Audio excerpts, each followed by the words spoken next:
On April 27, 2017, a 22-year-old woman went out for a night in Johannesburg with her boyfriend.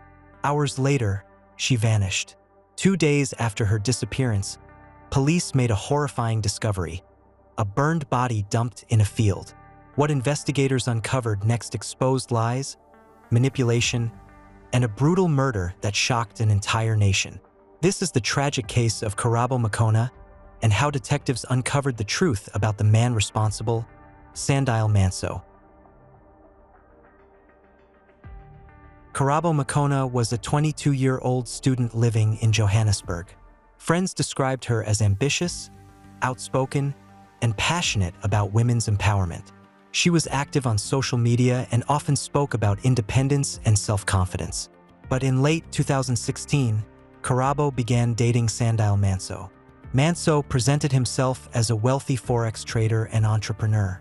He drove expensive cars and claimed to run investment businesses promising huge financial returns. But behind the flashy lifestyle, investigators would later uncover a pattern of deception and financial scams. And the relationship between Mantsoe and Karabo was far from stable. Friends later revealed that the couple argued frequently, and the relationship had become increasingly toxic. On April 27, 2017, Karabo met Mantsoe for a night out in Johannesburg. Witnesses later told investigators that the couple had been arguing outside a nightclub in Sandton.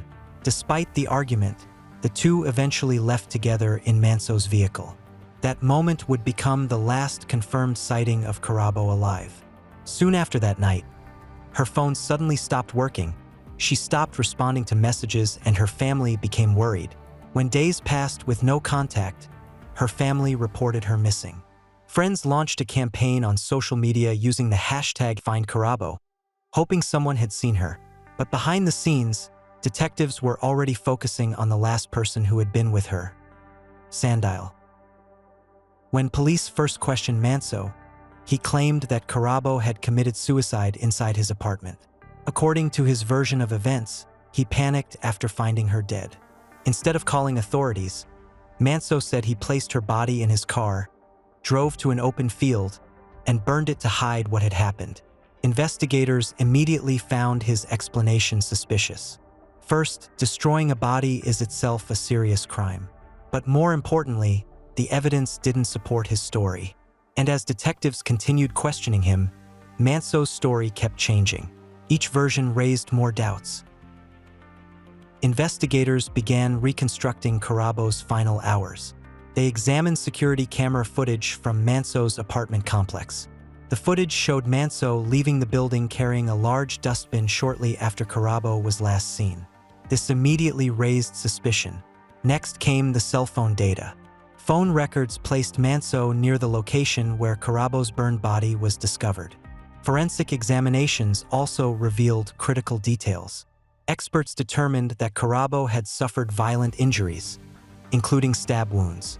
This evidence contradicted Mantsoe's claim that she had taken her own life.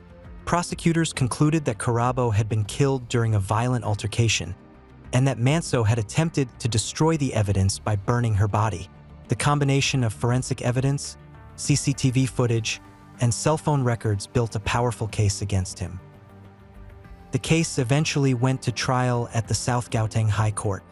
During the trial, prosecutors presented overwhelming evidence linking Mantsoe to the murder.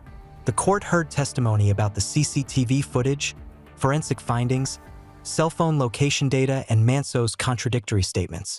The judge ultimately rejected Mantsoe's explanation.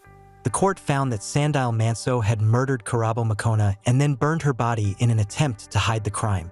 In May 2018, Mantsoe was sentenced to 32 years in prison. The murder of Karabo Mokoena sparked nationwide outrage across South Africa. The case intensified conversations about gender-based violence, toxic relationships, and the dangers many women face. For many people, Karabo's story became a painful reminder of how quickly violence can destroy a life. But it also showed how determined investigative work can uncover the truth, even when someone tries to erase the evidence. And in the end, justice caught up with the man responsible.